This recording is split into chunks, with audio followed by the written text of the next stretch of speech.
All right, what's going on, everybody? My name is Anthony Cosenza. We are starting a new podcast called Blueprint Approved, where we break down real conversations with people who have real careers, breaking down where people have started, what roles they're in, and how we can get the blueprint to help you succeed in those environments, industries, and roles. I am here with a lovely guest today. She's going to tell us a little bit about herself and how we can make sure if we desire to get into them roles, how we can step into it. Thank you for watching the show, listening wherever you may be. To our guest today, tell us a little bit about yourself, your name, and what role and what you do today.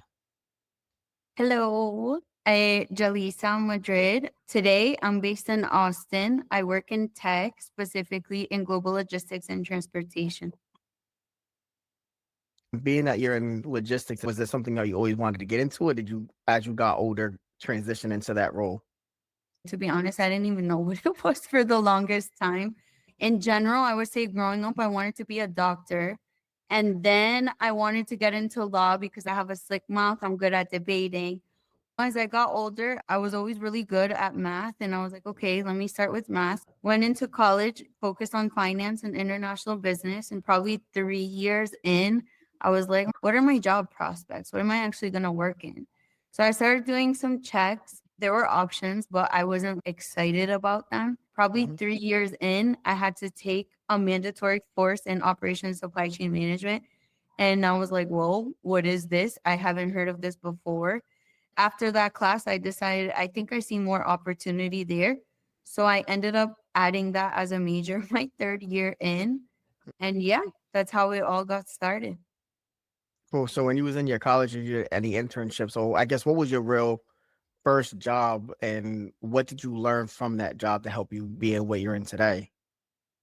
So, what was my first job? I've done everything from helping my mom as a little girl to trying out retail. But my first job naturally was in retail, like official job, I should say, was in retail. And I think that was the first time I had to learn to work with people that I liked, people that I didn't like, people that would stress me out. That was my first introduction to the real world, whether it's corporate, retail, whatever it is, right? You have to learn to work with people, to deal with people. So I would say that was my first real job, and that's what I learned. And it's helped me to this day.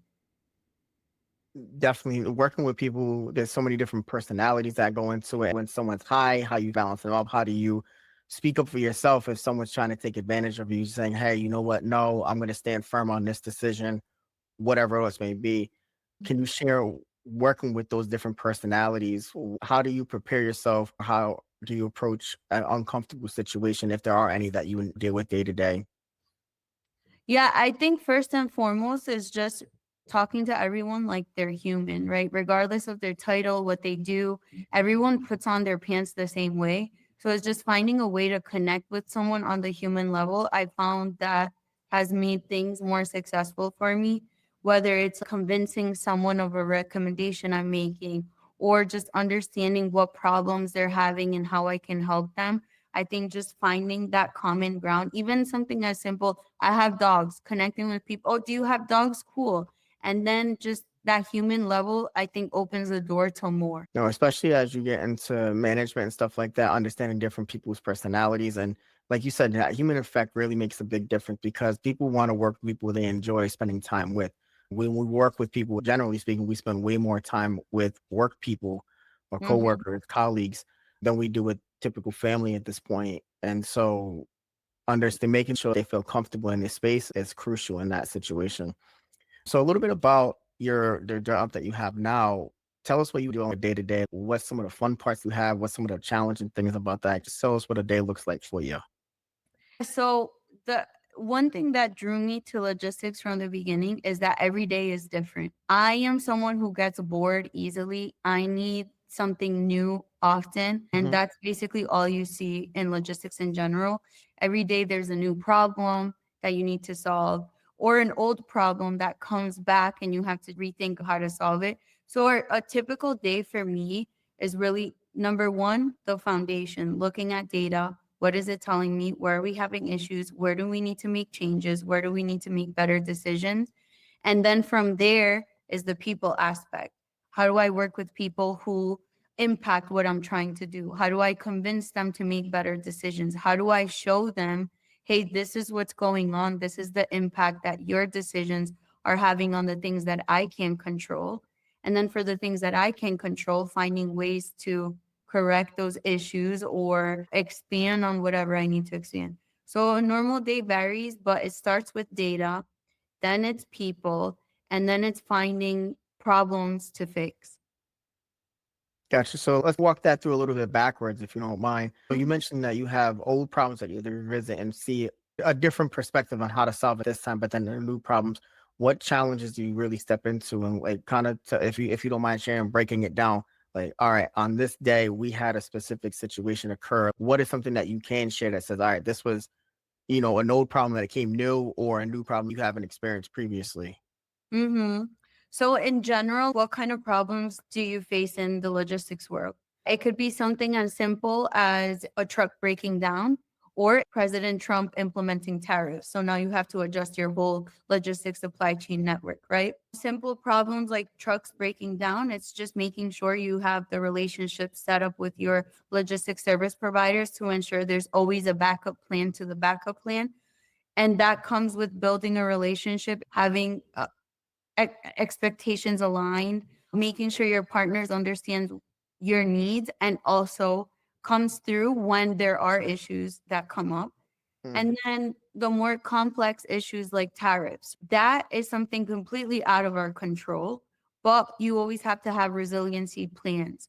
So when tariffs are implemented, for example, out of China, out of Mexico, out of Europe, what is our backup plan? How are we going to adjust our network to meet the needs and to get the least amount of exposure possible? How can we rethink what we have today so that tomorrow, when we have impacts like tariffs, we have the least possible impact? I think you said something critical that most people may not have caught. In construction, we say a lot of things of contingency plans, what if goes wrong, but you said something different. Resilience plans. For those listening in your interviews, said I build a resilience plan by doing ABC. Having the least amount of impact is critical, and just to make sure the project or the day-to-day stuff gets successful. But I thought that was really cool. It's part of every day because like I said, some issues that we run into in cloud, I work in the cloud space, in logistics and supply chain in general, which impacts so many companies, so many industries. There's some things that we can directly control and there's other things that we need to figure out how to best control. What are some of the tools and systems and tech that you rely on consistently? Okay, so nowadays it's a lot different than maybe even like a year ago. Mhm. From a data perspective, your typical Microsoft products, Excel, PowerPoint, Power BI. Outside of Microsoft products, there's other tools that we use, SAP. We also use Coupa, which is a supply chain modeling tool. We also use other tools like EcoTrans IT for sustainability data. And now with AI, my day looks a lot different than it used to because before I would be going through all of my emails. Now I can just ask, hey, what emails do I actually need to take action on? Give me a summary of everything in my Outlook. So it starts with first gathering information, gathering data, and then from there, it could just vary, right? Some of the tools I use, I would basically say Microsoft products in general, Coupa Supply Chain Modeler are probably like the top products or tools that I use in a day to day.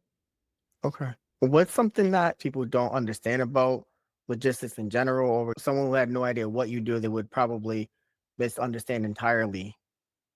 Yeah, so it's funny you say that because every time my mom's like, "Hey, someone asked me what you do," I didn't know what to say, and I always try to explain it to her and Mhm. people in general, but sometimes I lose them. And I think the easiest way to look at what I do is I help move products around the world.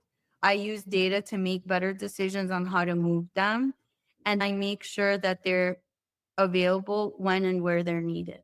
Mm. In essence, that's pretty much what I do. Nice. Very powerful statement, very clean, very straight to the point. As I'm thinking as someone who is in leadership and hiring people, when I ask people, tell me about what you do day to day, the simplest way is probably the best way. And you just said, I move products that impact and shape the world for better. That Mhm. to me was like, oh, bar, gem, light bar right there for sure. Mic drop. I guess if you had an intern or just someone in general who had to shadow you for a day, what do you think would surprise them the most? I think what would surprise them the most is how much I don't know. So I know it sounds crazy, but a lot of the day to day, and that goes back to the data, is figuring out what you don't know and using the information you have to get a full picture, to make quick decisions, build the story, build the picture to come up with solutions. Sometimes they're good, sometimes they're not. Number one is how much you don't know, but you need to figure out. Number two is learning and failing fast. When I first started my career, I was always scared to make a mistake. Sometimes it's asking the dumb question, asking the questions again, but in a different way, and then not being afraid of making a mistake because it's actually the easiest way to learn. For sure. And I think of myself today, things that I do is just asking the question in a way to make sure it's understanding. Sometimes it's just for clarity. Say, hey, if I understand it correctly, this is what I'm thinking. I'm hearing A, B, C, and D. And someone say, no, actually, I was only talking about A and B. I say, all right, cool. Well, that scratches that off because now I have a better understanding of what the expectation really is. Yeah, I would say that's probably the biggest thing in corporate in general. For I've been in different industries, and a lot of the times issues stem from thinking you're aligned with someone and that everyone has the same expectations, but just that extra little, hey, are we sure? Hey, did I understand this correctly? Hey, are we all on the same page? Will reveal that a lot of times, no, you're not aligned, but you need to get aligned. 1,000% right on that one. So obviously you didn't start in the role you're at today. You grew into it. What was the mindset, or what was something that you prepared yourself to say, all right, this action thing, that the way I put myself into this really helped me say, all right, this is what I'm going to use to help me grow and blossom to where I'm at now. I would say three things. The first one, money, because there were certain things I like, certain lifestyle I wanted. So I wanted something that would give me what I wanted outside of work.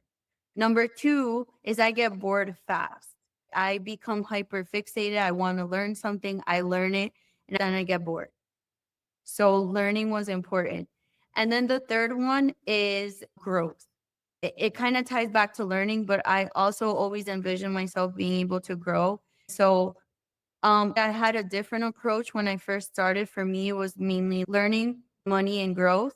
Not so much from a title perspective. For me, growth was tied back to learning. How much can I learn? The more I learn, the more I can move up. But then that also led to trying different industries out, trying different roles out. I did start my career jumping from one company to another, probably within a year, year and a half mark, which sometimes is frowned upon, but it did work out for me. I think it worked out because it met certain buckets that I needed fulfilled to be happy in a role. And once those buckets were met, I was okay jumping ship to the next role. It doesn't always work out, but for me, it just so happened to work out. So I would say those were the three areas that helped me. Always trying to make more money, learning as much as I could, but then getting bored when I learned something and needing something new. So yeah, I hope that. You bring up a very interesting point because you jump multiple industries, multiple careers from one place to the other within a short period of time. And Mhm. that's not a bad way to go about it. You want to make sure we secure the biggest bag as best as possible. For those interested in staying more grounded, just a little advice I've prepared for myself is you gotta want to make sure you got that brag sheet. And that brag sheet, or that I'm my valuable sheet per se, the way you want to call it. Now, start thinking about when you have those conversations with your manager or senior leadership to say, okay, I want to make an extra 12, 15, 30, $50,000 this year. What steps do I need to do to position myself for that position where you need to take a more senior or manager role? Maybe it's just something as simple as an extra 10 grand, right? And you can stay in your current position, but you want that raise. And traditionally it doesn't happen that way. When you start in tasks that you do, think about the value that it brings to a company. So you say, all right, especially like with AI happening, you say, I cut down on emails, and it used to take me 4 hours a week to scrub through everything, and now it's only taking me an hour. Now you've reduced that by 75% because what was 4 hours now takes an hour. So now it's less time to do something more effectively. Or if there's a situation where you build dashboards and you get a quote from a vendor and they say it's going to cost $500,000, but you decide to spend 2 or 3 hours learning how to build the dashboard itself and find the raw data to put it in there. So now you don't have to pay that money. You just save the company $500,000. Now, when it comes down to your one-on-ones, mid-year reviews, annual reviews, You say, okay, I saved this, and these are why I'm deserving of this raise. Take that into consideration. You don't always have to job hop, right? Sometimes it is beneficial for you to learn new skills, learn new personalities, learn new experiences for you to go to another company. But if you really feel content where you're at, it's all right to stay there, but you want to make sure you're, compensated fairly. You don't want to be a situation where you've been in the same role for 10 years and taking pennies on the dollar because you didn't brag for yourself the way you really truly is deserving for it. Yeah, I think what you bring up in general is spot on. It's understanding your impact and being able to advocate for yourself.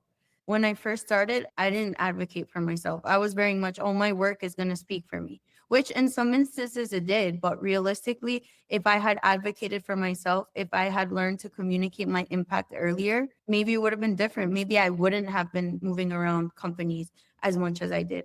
So I think whether you move companies or whether you want to stay where you're at because you're happy, you just want something new or you want the promotion, it's understanding your impact and being able to communicate your impact. But it's also aligning with your manager. In the company where I'm at, I was able to get promoted and it's the company I've been at the longest. I think part of it came with being able to advocate for myself and being able to communicate my impact. That also helped me move from company to company because it's a matter of aligning what are my expectations for the year. Obviously, things happen, tariffs happen, all kinds of things can happen to impact what you're saying you're going to do for the year. But it's Mhm. aligning and adjusting and adapting to those changes, understanding your outcome, whether within a quarter, within a year, and then being able to say, hey, this is what I needed to accomplish. This is what I accomplished and how, and this is the impact my work had, whether for the team, the company, yourself, whether it was making money, saving money, avoiding spending money, being able to articulate and pinpoint this is the direct impact my work had. Mhm. No, for sure. I know in big corporate, we don't even think 1 year, we think 5-year strategies. But I like to refer to people to kind of think back on the book, The 12-Week Year by Brian Moran, and just say, hey, to your point, don't focus on what the year is on because things change. Focus on what you can control right now. If you treat every day like it's a month, now when you have those conversations, you can really understand where the biggest impact came from and how you're having those conversations very directly and candidly. And when it comes time for promotions or advocating more money or new skills that you want to learn, it's easier for you to get the approval or blessing to go and pursue that because now you're understanding, all right, here's where I'm chasing it. Yeah. So when you mentioned earlier about, I've tried these moments, I've had these projects, I've had this and I've had that. What was something that really hit for yourself with this? Like, what was that first one that just said, all right, I'm definitely built for this? I will say part of my job is finding ways to save money as well. I will say I'm a very competitive person. So for me, it was that drive of I want to be the one with the top savings. So how do I find more savings?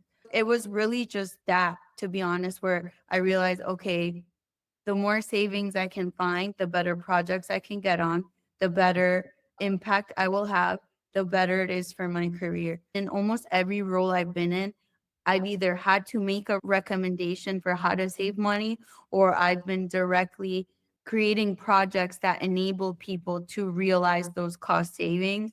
So for me, it was that how can I save the company money? And I think that motivated me to help find new initiatives, to find new areas where we could impact and create those cost savings. And then it was easier because it was like, okay, because of what I'm finding, because of what I'm doing, we're saving this money. And so sometimes I think what makes it hard when you're in a job is when you don't feel like you're making an impact. And for me, that was like, okay, I'm directly making this impact. And it motivated me to do more, to find more. So I would say it was that. Okay. And you mentioned about saving money and decreasing costs as a whole. Mhm. Obviously, AI can help solve some of those things. And you mentioned earlier about using it on your email and what are my most impactful emails that I can respond to and things of that nature. Do you see AI as the tool, the threat? Do you feel it really just transforming the way you do things day to day moving forward? Yeah, so I feel like AI in general has become controversial, right? But I will say for me specifically, it's saved my time and allowed me to focus on more things that I want to do. Some people love going through email. Me personally, I'm like, how many emails do I have to go through? For me, I'm using AI to save time. There's emails I have to go through regardless, but I also can get a summarized picture of what I need to attack first. Mhm. Some low hanging fruit, maybe I don't need to action it right away. Some are more urgent that I need to action right away. So I can get to the important things faster. I can save the amount of time I spend going and filtering through the email. That time now allows me to go through the data, to go through other initiatives, to meet with other people that are impacting things I need to get done. So, in a way, it allows me to focus on the things where I should invest more time instead of like 3 hours or however many hours scrolling through email. Yeah, I get hundreds of emails every day. Some of them are automated and some of them are action items that I really have to pay attention to. But when you're in a chain of 50, 60 people and Mhm. everyone, it becomes very difficult for you to understand which one's the biggest impact, but then also what are some things that can either wait a little bit more or just entirely just to be aware of it, you have no actions on it. So just Mhm. finding ways to make yourself that I guess dedicating your time to the most important stuff, Yeah. game changer. And for me, you're right. AI has become controversial because some people, oh, AI is going to take this, AI is going to do that. Companies are in a position where if you can automate things and make things faster, more efficiently, and you save cost on it, naturally we're going to look into those resources. However, when it comes to people in general, I don't think that it's going to take away people entirely. What it will do, however, is force you to continue to learn. I like to think about when the internet first came out and you started having the Microsoft document words and Excels, and now all formulas are generated into it, right? You're no longer doing things by hand, or even just typing memos back in the day, people had to bring memos and type them around. Is a more effective way to do that. And so I'm not against AI, but we need to make sure that we're educated enough to explain the benefits of how it can be, efficient in our roles to implement that. The people who don't know how to use AI are going to be the ones who ultimately get let go. It's unfortunate, but it's a situation where people would have to grow and move forward with times the way we're moving. Technology is a blessing to have. We can utilize it for that situation, but we just need to understand that we're moving with the current, not against it. You try to pull away from it, you're gonna get left in the ocean. Yeah, I think it's about just adapting to the changing world, right? Like I said, for me, I'm very much work smarter, not harder. So for me, I've been like all for it. I use it for email, I use it for meetings. Think about team meetings, right? So before you were either writing notes on a notepad, typing out notes. Now you can get AI notes. You don't even have to worry about that. What are the action items from this meeting? So I think in general, it's adapting, it's having an open mind, it's seeing how it can help you. And then I think the other part of it is learning what it really means. How are these agents being created? How can I integrate it into my day to day life? To be honest, not just at work, I literally use AI for everything. So for all of my work day, it's really Copilot. Outside of work, it's Chat GPT. I can't tell you the last time I did a grocery list because Chat GPT, hey, I want to eat these amount of calories. These are protein that I want to have this Mm. week. Give me a list. Where do I buy them? Where are they having sales for the items I need? And give me the exact quantity. So I think it's just being open, trying things out, understanding trial and error. It's not going to solve everything, right? But it's adapting to how it's changing. And the reality is it's growing. It will probably only get bigger. So how can I grow and learn with it as well?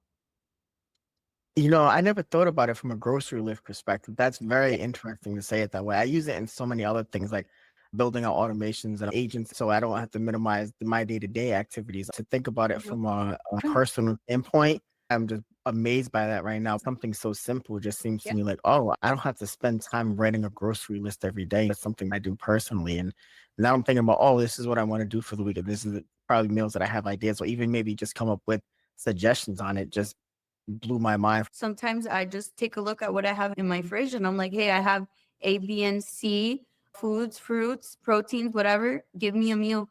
and then I don't have to do the thinking. For me, that's why I've adapted pretty quick to it, because for some things I don't like to spend time thinking about. Like personally, I hate grocery lists. I hate trying to come up with a recipe. If it can save time and do it for me, then why not? I try to take that same approach into the workplace. Where can I save time? How can I use it to make my day easier so that I can spend it creating impact elsewhere? So obviously, we both are aligned, and you see impact being a benefit to us in this. But for you specifically, since you're in the space, where do you see AI impacting logistics or just the industry as a whole, or people in your current role today would say, all right, you know what, I need to learn AI in this impact. How do you see it affecting it overall? In general, whether logistics or not, I would definitely recommend that people learn how to create AI agents. There's so many tools out there today, LinkedIn Learning, YouTube, even TikTok. You can find content on how to create AI agents specific to logistics. I mean, it's as simple as not having to dissect fully everything from a data perspective. What are my key highlights? What are my key issues? It's as simple as reaching out to an AI agent instead of a human and Mhm. asking questions. Where's my shipment? Where are my delays? Where is this PO currently? What is the status of this PO? So there's all kinds of agents being created, as simple as just getting transactional information, as providing insights that you're looking for, connecting it to dashboards. So let's say an exec or a manager no longer has to reach out to a data analyst to say, hey, how much spend are we having? The AI agent is connected to the Power BI and they can ask, what is my quarter over quarter spend? How has my spend changed over the last 3 years? It's everywhere, not just in logistics. Those are just some examples of how it's impacted logistics. For me, I build dashboards regularly for work. That's one of the key things that executives love to see. What's the cost savings? Where's the cost spending? And are we on track to complete whatever they're working on at the moment, right? Hmm. And there's other obviously key factors that I play roles into for dashboards itself. But yeah, if you can highlight the most impactful situations, it makes my life easier. I just say, hey, look up here and click on this, and you're all set. One It, thing I want us to focus on is paving the blueprint for those who want to come into the role. Let's say you have someone who's early on in their studies or just has an interest in logistics as a whole. Mhm. What is at least one or two good pieces of advice that you can someone who's just getting started say, this helped me, I want to share it with you? I focus more on the data side when it comes to logistics and supply chain. When I did start, I was part of operations, but early on, I knew, okay, I like the data, I like numbers, so that was my area. So what helped me in general, I would say, is getting comfortable with numbers. How do I tell the story behind the numbers? What do they actually mean? How do I paint the picture for someone using data so that it's easy to understand? Because sometimes what I found that the hardest part when someone's first starting in a data related role within supply chain is explaining the story behind the numbers.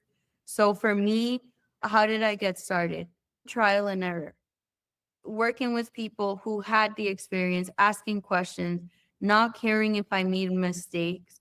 Early on, learning different ways to showcase the data. For me, that was learning Power BI, learning Tableau, programming language, SQL, Python. There's a lot of resources that you can pay for, but there's a lot of resources that are free as well. So for me, I took the initiative. Hey, I want to learn this. I want to get better at it. I never took any type of like computer science or programming language in school. So I knew that was a path I wanted. So I found the resources, some free, some that I had to invest in to learn that.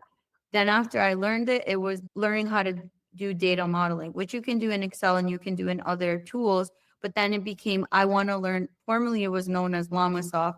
Then it was acquired by Coupa, now it's known as Supply Chain Modeler. So I knew, okay, that's the next step. I took the initiatives, I bought the courses, I learned how to do it. So it's really just investigating what tools in whatever industry you're in, or if it's logistics, what tools are being used and how do I learn them? Some you will learn on the job, some you won't.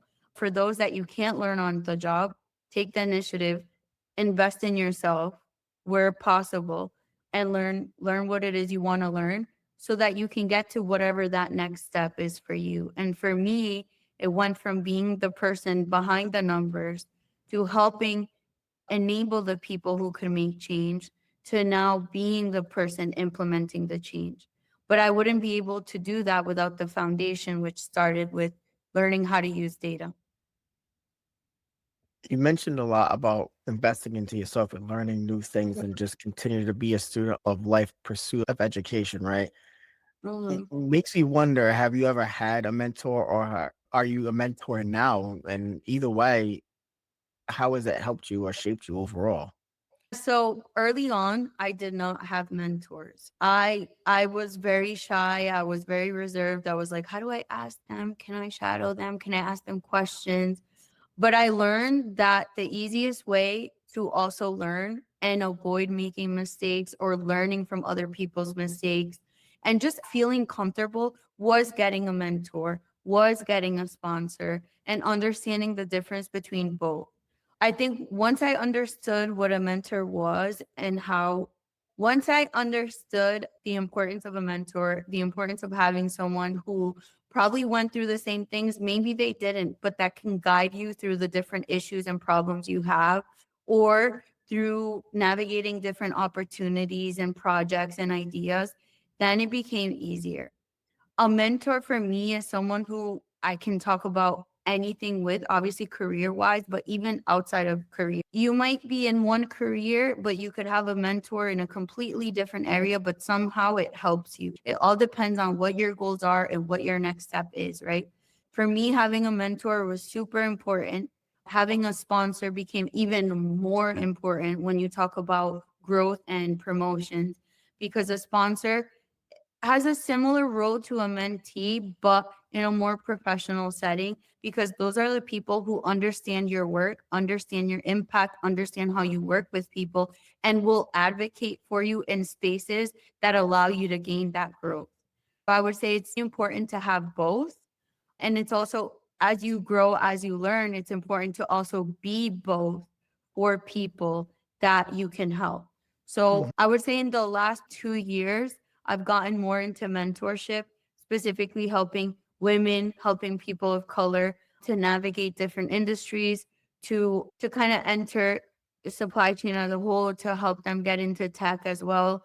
And for me, it's been important because I saw the impact that it had once I invested, took the time to meet people, took the time to ask people to be my mentor, found ways to create the sponsors. I want to help make it easier for someone. And also because when I first started, I was very shy, reserved. That made it hard for me to ask people to be my mentor. So I try to work with people who I identify with in that sense so that I can help them start their journey earlier if possible. All good things that you mentioned. The only thing I will add to that is a lot of people get confused between a mentor and a coach. A mentor is someone who can help you on a longer pursuit of your journey of life.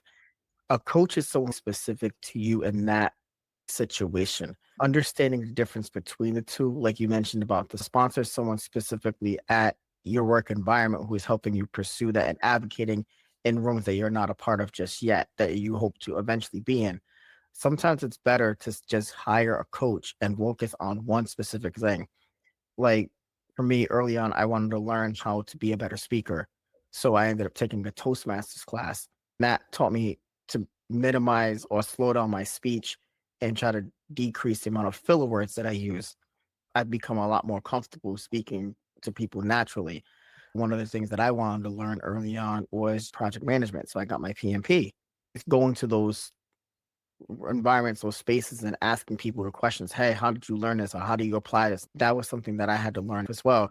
Mhm. Obviously, we're big on knowledge is power. Is there a particular book or podcast or a show that you find interesting from a learning perspective that really intrigues you today? What is something that overall just excites you?